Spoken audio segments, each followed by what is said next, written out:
Hi ಸ್ನೇಹಿತರೆ, welcome to our channel Mithun Raj ಅಡುಗೆ ಮನೆ. ಇವತ್ತಿನ ವಿಡಿಯೋದಲ್ಲಿ ಸ್ಪೆಷಲಾಗಿ ನಾನು ಕ್ವಿಕ್ ಲಂಚ್ ಬಾಕ್ಸ್ ರೆಸಿಪಿನ ತೋರಿಸ್ತೀನಿ. ಮನೆಯಲ್ಲಿ ಯಾವುದೇ ತರಕಾರಿ ಇಲ್ಲದಾಗ ಮತ್ತು ಮಾಡೋಕ್ಕೆ ಟೈಮ್ ಇಲ್ಲದಾಗ ಲಂಚ್ ಬಾಕ್ಸ್ಗೆ ಏನು ಪ್ರಿಪೇರ್ ಮಾಡಬೇಕಪ್ಪ, ಏನು ಇಡಬೇಕು ಅನ್ನೋ ಟೈಮಲ್ಲಿ ಜಸ್ಟ್ 10 ನಿಮಿಷದಲ್ಲಿ ಈ ರೈಸ್ ಮಾಡಿಕೊಡಿ. ತುಂಬ ಇಷ್ಟಪಟ್ಟು ತಿಂತಾರೆ. ಆರಾಮಾಗೆ ಮಾಡ್ಕೋಬೋದು, ಬೇಗನೆ ಮಾಡ್ಕೋಬೋದು. ತಡ ಮಾಡಿದ್ರೆ ವಿಡಿಯೋ ಸ್ಟಾರ್ಟ್ ಮಾಡೋಣ. ಅದಕ್ಕಿಂತ ಮುಂಚೆ ನನ್ನ ಚಾನಲ್ ಸಬ್ಸ್ಕ್ರೈಬ್ ಮಾಡ್ಕೊಂಡಿಲ್ಲಂದರೆ ಪ್ಲೀಸ್ ಎಲ್ಲರೂ ಸಬ್ಸ್ಕ್ರೈಬ್ ಮಾಡ್ಕೊಳ್ಳಿ. ಮೊದಲನೇದಾಗಿ ನಾನಿಲ್ಲಿ ಅನ್ನನ ರೆಡಿ ಮಾಡ್ಕೊಂಡು ಇಟ್ಕೊಂಡಿದ್ದೀನಿ. ಒಂದು 2-3 ತಿನ್ನುವಷ್ಟು ಅನ್ನನ ರೆಡಿ ಮಾಡ್ಕೊಂಡು ಇಟ್ಕೊಂಡಿದ್ದೀನಿ. ನೆಕ್ಸ್ಟ್ ಒಂದು ಅಗಲದ ಕಡಾಯಲ್ಲಿ 2-3 ಸ್ಪೂನಷ್ಟು ಎಣ್ಣೆ ಹಾಕ್ತಿದ್ದೀನಿ. ಎಣ್ಣೆ ಸ್ವಲ್ಪ ಬಿಸಿ ಆದಮೇಲೆ ಸಾಸಿವೆ, ಜೀರಿಗೆ, ಕಡಲೆಬೇಳೆ, ಉದ್ದಿನಬೇಳೆ ಎಲ್ಲವೂ 1 ಸ್ಪೂನ್ ಆಗುವಷ್ಟು ಹಾಕ್ಕೊತಾ ಇದ್ದೀನಿ. ನೆಕ್ಸ್ಟು 1-2 ಸ್ಪೂನಷ್ಟು ಶೇಂಗಾ ಬೀಜ ಹಾಕಿದ್ದೀನಿ. ಶೇಂಗಾ ಬೀಜ ಸ್ವಲ್ಪ ಕಲರ್ ಚೇಂಜ್ ಆಗೋವರೆಗೂ ಫ್ರೈ ಮಾಡ್ಕೋಬೇಕು. ಮಧ್ಯದಲ್ಲಿ ಹಾಕಿಬಿಟ್ರೆ ಶೇಂಗಾ ಬೀಜ ಸರಿಯಾಗಿ ಫ್ರೈ ಆಗೋದಿಲ್ಲ. ಅದಕ್ಕೋಸ್ಕರ ಫಸ್ಟಿಗೆ ಹಾಕಿ ನೀಟಾಗಿ ಫ್ರೈ ಮಾಡ್ಕೋಬೇಕು. ನಂತರ 3 ಮೆಣಸಿನ್ಕಾಯಿನ ಉದ್ದದಾಗಿ ಕಟ್ ಮಾಡಿಕೊಂಡು ಹಾಕಿದ್ದೀನಿ. ನೆಕ್ಸ್ಟ್ ಕರಿಬೇವು ಹಾಕ್ತಿದ್ದೀನಿ. ಎಲ್ಲವೂ ಹಾಕಿದ ಮೇಲೆ ಇನ್ನೊಂದ್ಸಲ ನೀಟಾಗಿ ಕಲಿಸ್ಕೊತೀನಿ. ತುಂಬ ಕಲರ್ ಚೇಂಜ್ ಆಗಬೇಕು, ಶೇಂಗಾ ಬೀಜ ಕಂಪ್ಲೀಟ್ಲಿ ಕಲರ್ ಚೇಂಜ್ ಆಗಬೇಕು ಅನ್ನೋದೇನಿಲ್ಲ. ಸ್ವಲ್ಪ ಕುಕ್ ಆದರೆ ಸಾಕು. ಲೈಟಾಗಿ ಫ್ರೈ ಆದರೆ ಮಿಕ್ಕಿದ ಪ್ರೊಸೆಸ್ ಮಾಡ್ಕೊಳ್ಳೋಷ್ಟು ಇನ್ನೂ ಸ್ವಲ್ಪ ಫ್ರೈ ಆಗುತ್ತೆ. ಇವಾಗ ಇದಕ್ಕೆ 2 ಮೀಡಿಯಮ್ ಈರುಳ್ಳಿನ ಸಣ್ಣದಾಗಿ ಕಟ್ ಮಾಡಿಕೊಂಡು ಹಾಕ್ತಾ ಇದ್ದೀನಿ.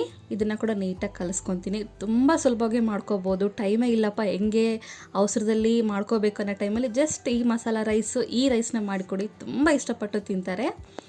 ಎಲ್ಲವನ್ನ ನೀಟಾಗಿ ಕಲಿಸ್ಕೊಂಡಿದ್ಮೇಲೆ ಇದು ಒಂದು 50% ಬೇಯಲಿ.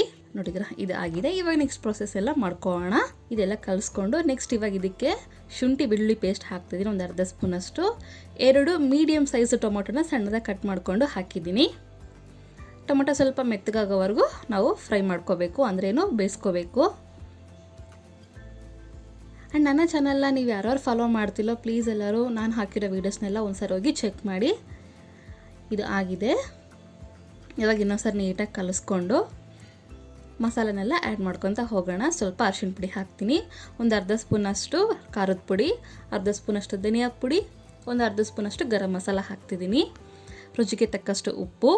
ನೆನಪಿರಲಿ, ನಾವು ಮಸಾಲೆ ಐಟಮ್ಸು ಯಾವುದೇ ಅಡುಗೆದಲ್ಲಿ ಹಾಕಬೇಕಾದ್ರೆ ಗ್ಯಾಸು ಲೋ ಫ್ಲೇಮಲ್ಲಿ ಇಟ್ಕೊಂಡೆ ಹಾಕ್ಕೋಬೇಕು. ಇಲ್ಲಿ ಕೂಡ ನಾನು ಲೋ ಫ್ಲೇಮಲ್ಲಿ ಇಟ್ಕೊಂಡೆ ನಂತರ ಮಸಾಲೆ ಐಟಮ್ಸ್ನ ಹಾಕಿದ್ದೀನಿ. ಐಟಮ್ಸ್ನೆಲ್ಲ ಹಾಕಿದ ಮೇಲೆ ನೀಟಾಗಿ ಕಲಿಸ್ಕೊಂಡು ಇವಾಗ ಇದಕ್ಕೆ ಒಂದು ಟೀ ಕುಡಿತೀವಲ್ಲ, ಅದರಲ್ಲಿ ಅರ್ಧ ಲೋಟದಷ್ಟು ಮಾತ್ರ ನೀರು ಹಾಕ್ತಿದ್ದೀನಿ. ಯಾಕಂದರೆ ಮಸಾಲೆ ಎಲ್ಲವೂ ನೀಟಾಗಿ ಇನ್ನೂ ಬೇಯಬೇಕು, ಅದಕ್ಕೋಸ್ಕರ ಹಾಕ್ತಾಯಿದ್ದೀನಿ. ಒಂದು 2-3 ನಿಮಿಷ ಸಾಕು. ಇದು ಸಣ್ಣ ಊರಿನಲ್ಲೇ ಸ್ವಲ್ಪ ಬೇಯಿಸ್ಕೊಂಡ್ರೆ ಚೆನ್ನಾಗಿರುತ್ತೆ.